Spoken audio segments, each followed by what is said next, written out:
সুজা মিয়া খবর বড়ই চমৎকার, আর যে কোনো সময় আঙ্গ নুরির বিয়ার সানায় বাজি উঠব।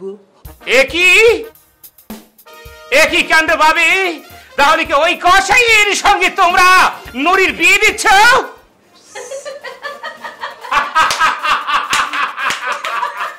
একই ভাবে তুমি যেমন মায়ের মতো, তোমার মুখ দেখে মনে হচ্ছে আজকে খুশির খবর আছে। ঘটনা শুনছনি? কি ঘটনা ভাবি, কি ঘটনা আমাকে খুলে বলো। সুজা মিয়া তোর তো কল খুলে গেছে। আসলে তুমি আমাকে ভাবে, আমার কপাল যে পোড়া কপাল, এটা তো সবাই জানে ভাবে। আমি সোনা ধরলে ছাই হয়ে যায়, আর ছাই ধরলে যাই হোক, এসব কথা আমি এখন বলতে চাচ্ছি না ভাবি। ঘটনা কি সেটা আমি এখন শুনতে চাচ্ছি, বলে যাও না। সুজা মিয়া খবর বড়ই চমৎকার, আর যে কোনো সময় আঙ্গ নুরির বিয়ার সানায় বাজি উঠব। একই কাণ্ড ভাবি, তাহলে কি ওই কসাইয়ের সঙ্গে তোমরা নুরির বিয়ে দিচ্ছ? বিয়াকে আরা ঠিক করছি নি কোনো, তুঙ্গ আব্বা সিডি লেখি বিয়া ঠিক করে গেছে। বাবা, তার মানে বেচানে চিঠি লিখে গেছে, অথচ ভাইজান তো কিছু আমাকে বলেনি। ভাইজান যে আমার বাপের সমান বড় ভাই পাবে। তোর ভাইজান কবি করতু? আরে মালেকা বলছে, মালেকা হেটি যখন নাস্তা পানি লই দিতে গেছিল, ওই দরজার হাগে দাঁড়ায় ব্যাগ হুঁচছে। ও কি আজব ব্যাপার ভাবি, শুনলে মনে হচ্ছে গা জ্বালা দিয়ে ওঠে। বাবার যখন মৃত্যু হয়েছিল তখন তো এই নুরির বয়স ছিল 11। এভাবে তো বাবার চিঠি লিখবার কথা ছিল না, নুরির তো জানবার কথা ছিল না। তাহলে আজব ব্যাপারটা কেন আসছে ভাবে? আর তুই মালেকারে চিনো না? এই কথা যদি হেতির কানে যায়, মরিচ বাঁধি তোমার চোখে একটা ডলি দিব। আর তুই জানো না মালেকা কোনোদিন মেক্সা কথা কয়নি কোনো।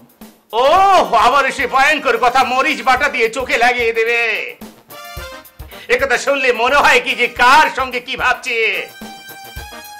আচ্ছা ভাবি, একটা কথা না বলে পারছি না। মালিকার যে কিছুদিন আগে একটা হ্যালুসিনেশন রোগ ছিল, গোলাগুলির শব্দ শুনতো, সে অসুখ কি সেরেছে ভাবি, নাকি এখনো আছে? আরে তাড়াতাড়ি হইতকালের কথা কও, এই অসুখ তো সারি গেছে কোন সময়? আমি সবই বুঝতে পেরেছি ভাবি, কিন্তু একটা জিনিস বুঝতে পারিনি, নুরির সঙ্গে আমার কপাল খোলার সম্পর্ক কি?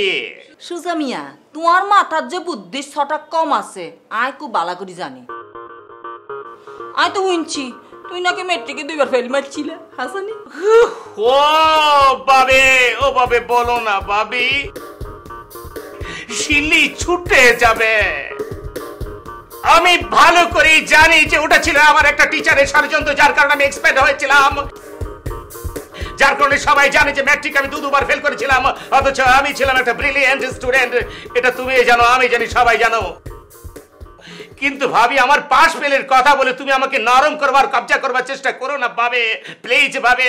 আরে নুরির যদি বিয়া হয়ে যায় তাইলে তো তোমার রাস্তা ক্লিয়ার।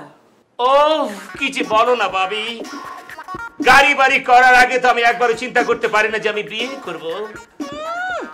আয়নার মধ্যে নিজের চেহারা দেখছো নি কোনোদিন?